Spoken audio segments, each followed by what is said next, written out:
Hello everyone. Um, this set of lecture slides contain topics of web design principles and website planning and GitHub in the end. So what is a web platform? According to Jason and James, HTML5 is nothing but a web platform because it contains a series of complementary technologies. And if you click on this link, you will find that there are so many technologies which we are not going to cover, but they are there and you are most welcome to go through them and learn more about it, but we are not going to cover it all in our course. But HTML5 is composed of all of these technologies. In this course, we will be concentrating on CSS3 and JavaScript. Then we have a typical website evolution where generation 1 replaced paper information, generation 2 had the flashy elements, and generation 3 is known to suffer from um, too much content. And it never focused on the content. But in generation 4, we are mostly concerned about content and technology. And ideally, we should try to skip the problems of generation 1 to 3 by planning our website. So we need to plan our website accordingly. And what planning means is that we could have ad hoc process for planning, or we could have a systematic methodical approach. A systematic methodical approach means that we should plan our website and we should do testing on it. But ad hoc, as the name suggests, it is something which is, which has been given to you from your manager or from your client, and they say that you have to do it something, you have to do it today or something. So it is always bad because it will have some errors and it would be difficult to update and maintain. But having said that, if it's a website is really small and it can be done in a day because you are a very skilled worker, then you might consider ad hoc process as well. But it depends on the size of the project. Design and the design process is actually composed of discovering, exploration, and implementation. The discovery means what the client wants. Now, this discovery could be through meetings with the client. And before meeting your client, you should thoroughly check what client does. So you should have your homework done before you go to the client meeting. Now, this client meeting is not to impress the client, it's for knowing your client. So you need to write down few questions before you go into this meeting and then try to find out what your client is actually like and what do you think he would like. So you should know the culture of the company, what is what the client's objectives are, what could motivate and what could value your client. So this is your discovery phase. Then you take your interview results and you take all the data that you gain through the interview and do exploration. You analyze that data. You try to figure out what the client actually wants through the data that you collected. And then you have an implementation phase. Now, this implementation doesn't mean that you have to implement something and then take it to the client. This could only mean that you have implementation on paper, and then you take it to the client and show it to the client if he's really interested in the kind of work that you have done, and then you take it to the next level. Yeah, so it could be paper based, and you have to really analyze if the person is developing this website for the first time, he's not very tech savvy, and that means he has a good idea actually to take your computers and your technology with you, and you can just interview him through a pen and paper. Or if you want to record their recordings, you have to ask for their consent. So you have to really figure out who are you meeting with. The design process is actually sitting somewhere between art, science, and problem solving. So you have to actually, look for ways to solve the problem that your client is facing. He might not know it. Really have to you have to see how you can build something which he would like. Now, the good design is about communication, and it's about good communication, which has functionality perspective and it has aesthetic perspective. So we should have so there is a strict usability angle which focuses on functionality, the effective presentation of information and efficiency. Then there is purely aesthetic perspective, which is all about artistic value and visual appeal of the design. Um, so some people become caught up in the aesthetics and graphics and forget about the user, while some usability gurus get lost in their user testing and forget about visual appeal. But in order to reach people and retain their interest, it's essential to maximize both. That users are pleased by design but drawn to the content. One of the biggest concerns of the usability practitioners is the time it takes users to scan the page for the information they want. The design should not be an hindrance, but it should complement the content and put more emphasis on the content. Then users can move about easily via intuitive navigation. See, the main navigation block should be clearly visible on the page, and each link should have a descriptive title. It should help the users recognize where they are and how to get where they want to go. Secondary navigation, such as search fields and outgoing links, should not be dominant features of the page, and we should strive to make them visually separated from the content. Now, users recognize each page. Even if there is a dramatic difference between the layout of the page and the rest of the site, a cohesive theme should exist across all the pages of a site to help hold the design together.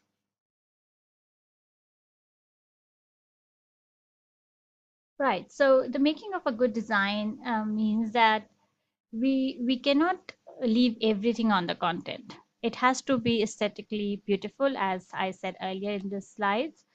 See, content, everything is there on the website.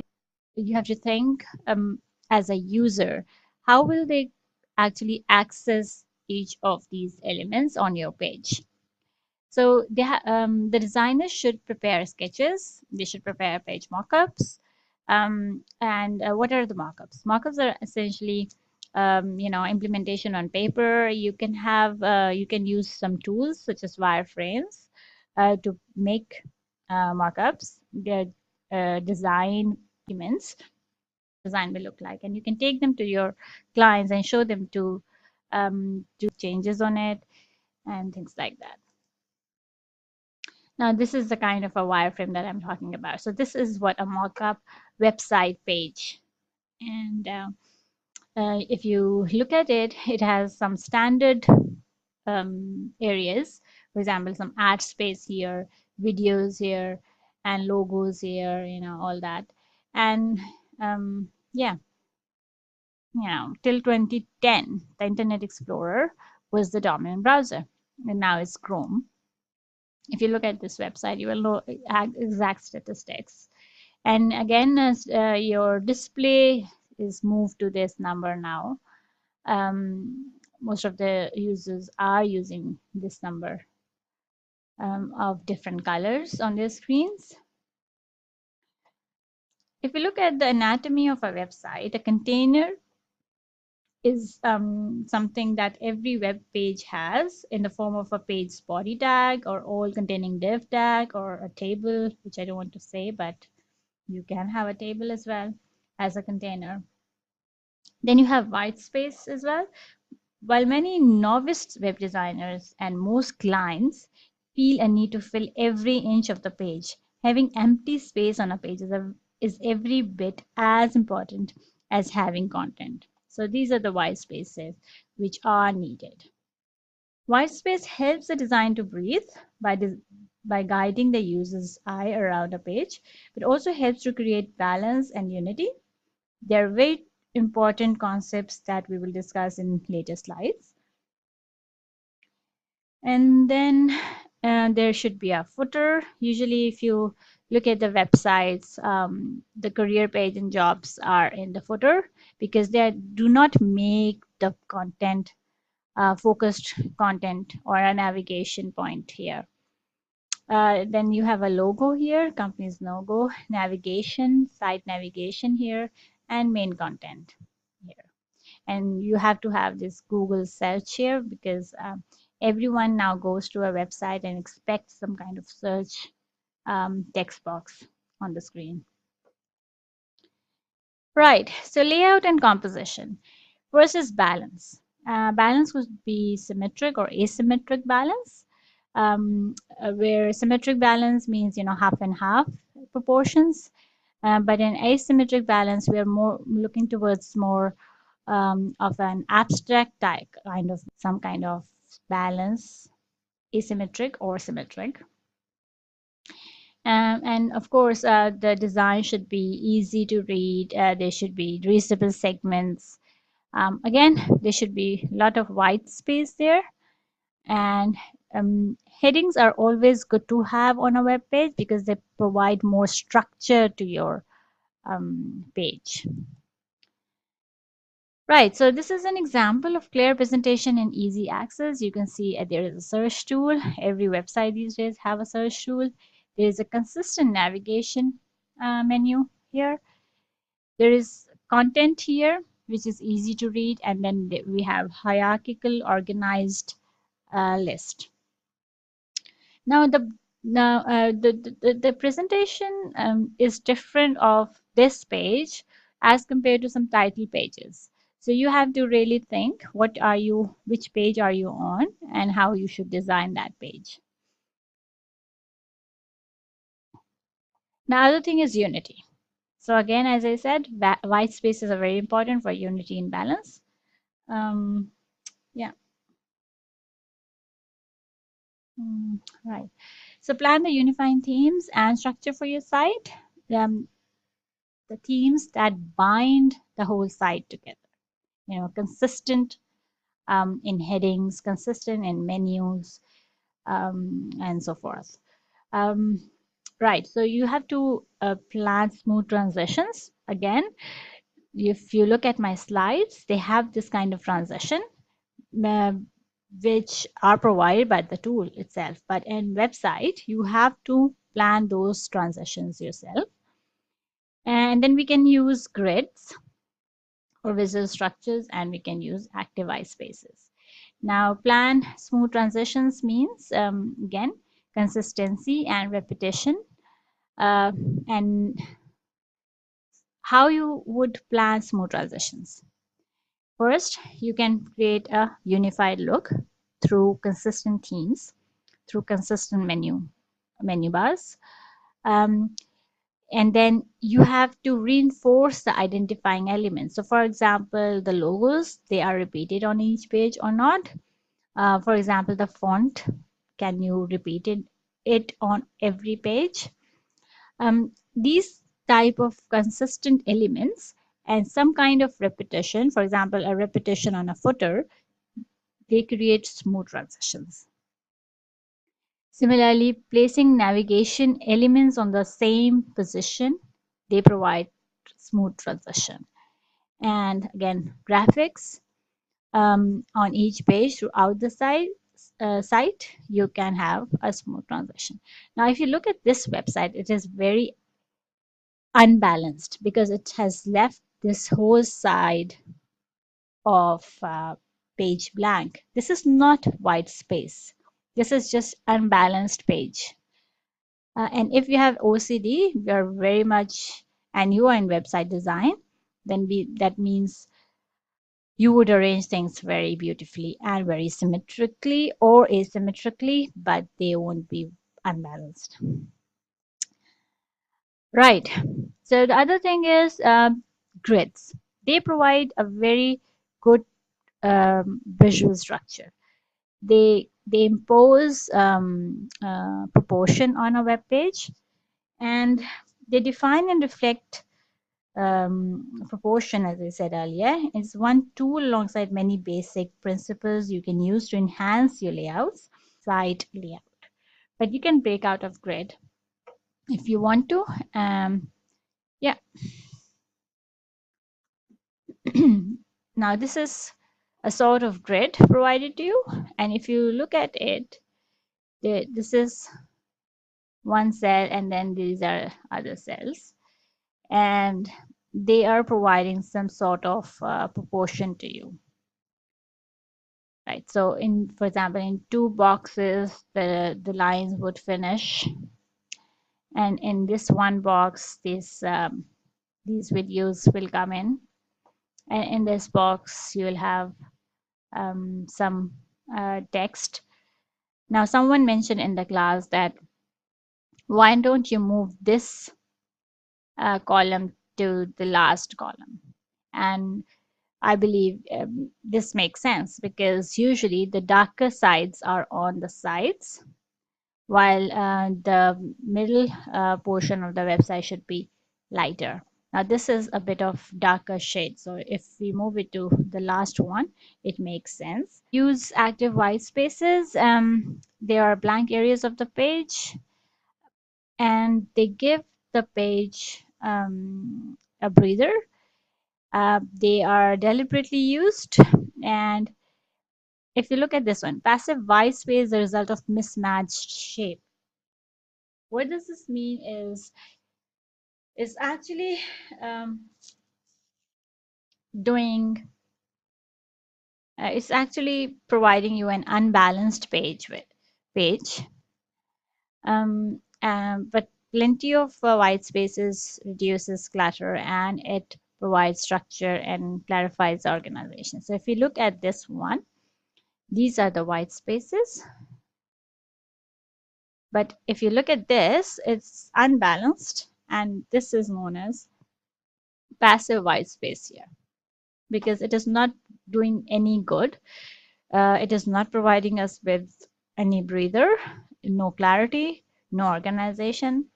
So we should strive for active white spaces and not passive white spaces.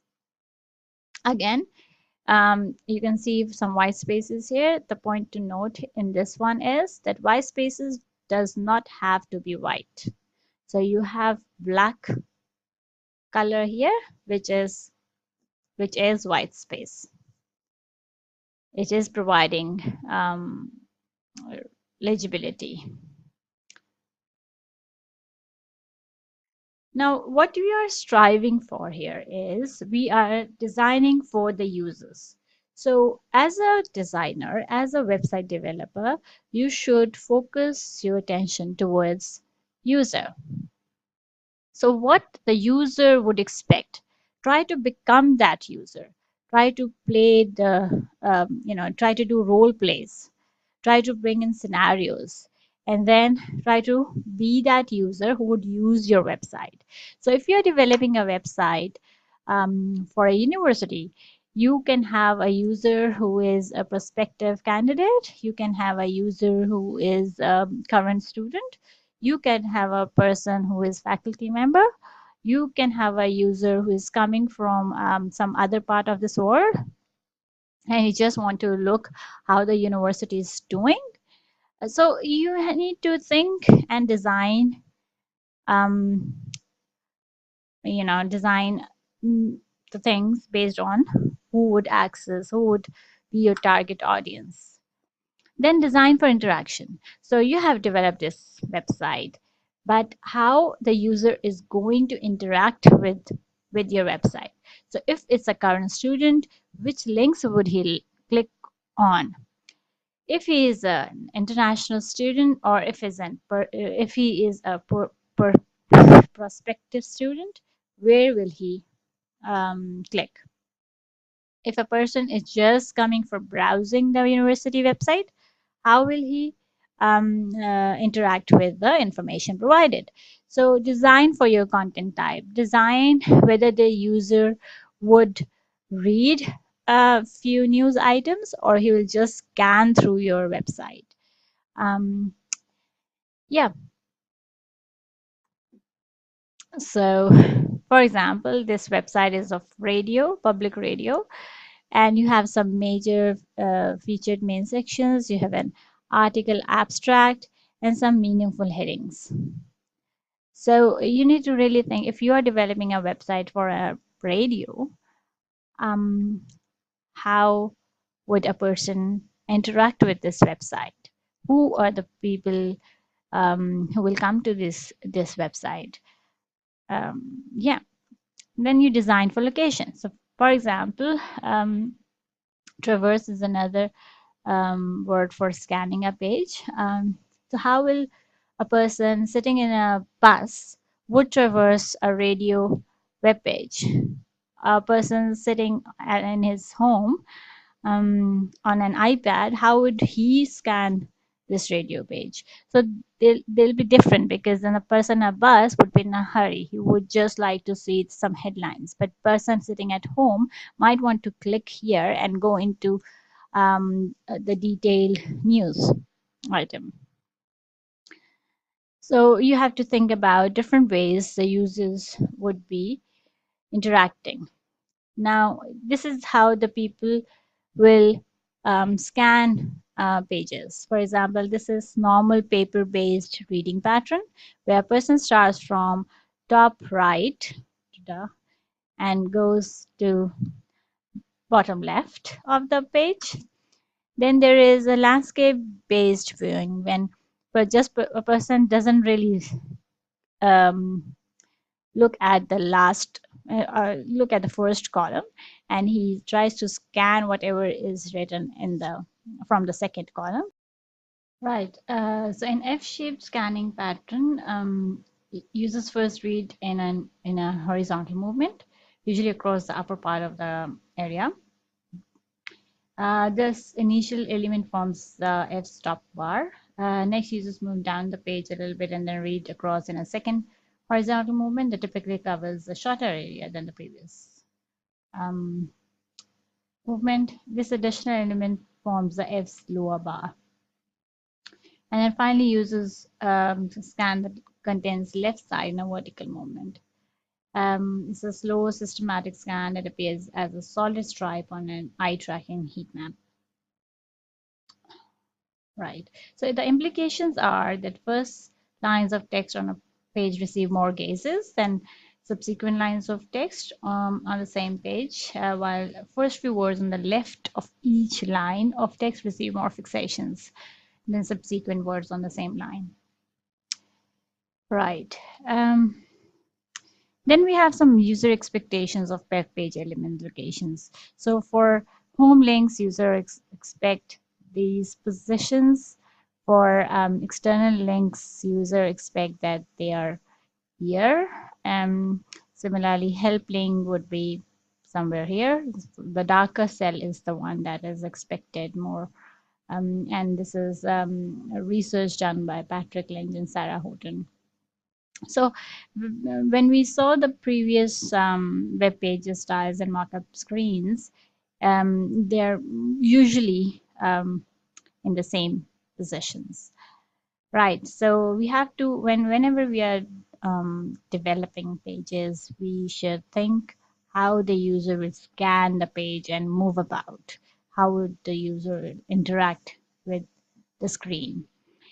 Then the design for the screen means, because the design for the screen is basically form of media. The display could be landscape, for example, in your desktops, for example, in your iPads, tablets, and it is usually portrait on your mobiles. So you need to think how you are going to design. And if you look at these days on your mobiles, we look for the three bars for navigation. So that's what the expectation is for each mobile application these days. So you need to really think about how the user is going to scan the pages or the apps, mm, the elements of your web page. Now we should have hierarchies. Um, the basic aspect of having flat hierarchy is following three clicks rule.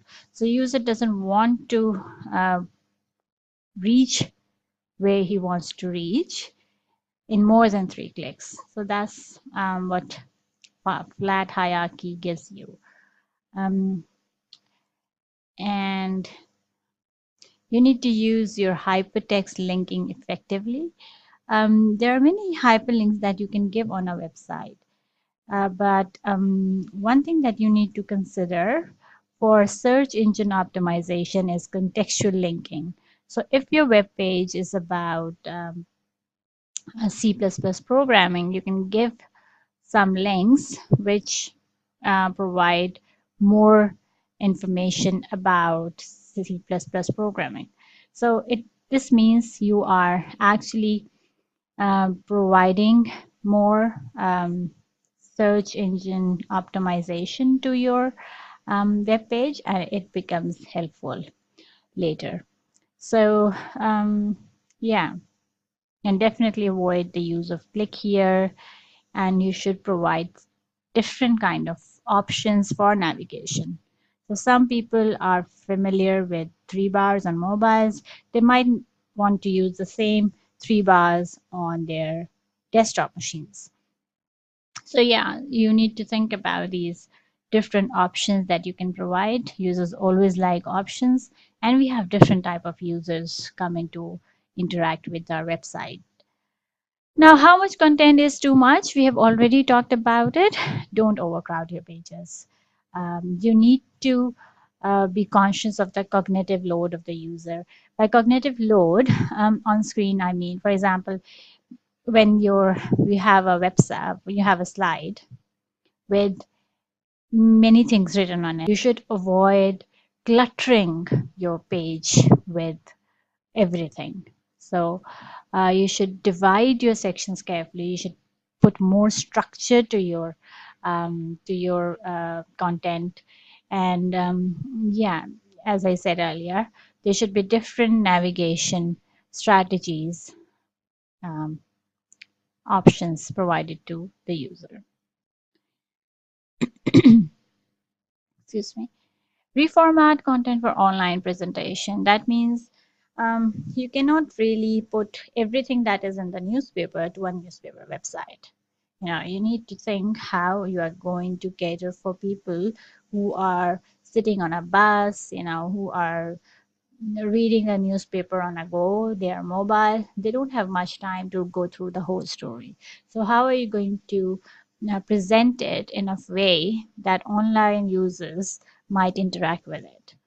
So yeah, you need to actually design the paper accordingly. And these days, you should think about accessibility options. The people who have physical challenges, they might not able to read your text. You can provide with text narrations, um, uh, and yeah. So if something is in text, something is in uh, audio form, you need to think how can you provide it to people who cannot hear it properly, who might have some hearing issues. So you need to really think about people who have some disabilities. For example, in this website, you can see there is an accessibility information here, and the site can be zoomed here. So you need to think about how can you increase your website accessibility for everyone. Right, so up till now, we looked at how you can design your website, what are active live spaces, and how can you build accessibility from start.